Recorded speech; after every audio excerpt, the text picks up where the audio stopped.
En pleine COP26, le secteur touristique entend montrer qu'il veut passer au vert. C'est la déclaration de Glasgow lancée par l'Organisation mondiale du tourisme et qui affiche 350 signataires. Objectif, réduire de moitié d'ici 2030 les émissions de gaz à effet de serre et atteindre l'objectif zéro émission le plus rapidement possible avant 2050.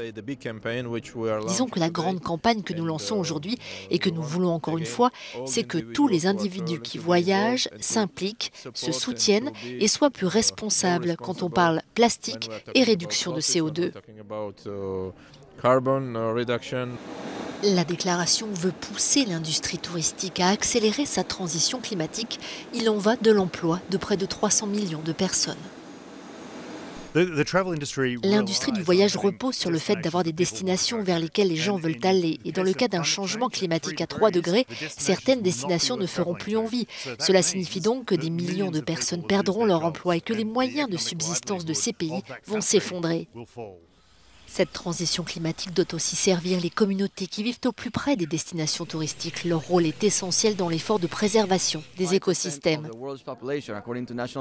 5% de la population mondiale est indigène et préserve 80% de la biodiversité mondiale. Je pense qu'il est essentiel que nous nous inspirions de la sagesse ancestrale des indigènes pour trouver la réponse aux défis auxquels nous sommes confrontés aujourd'hui, comme le changement climatique.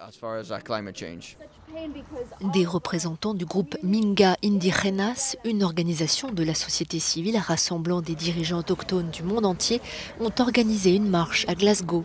Objectif, être inclus dans les négociations sur le climat.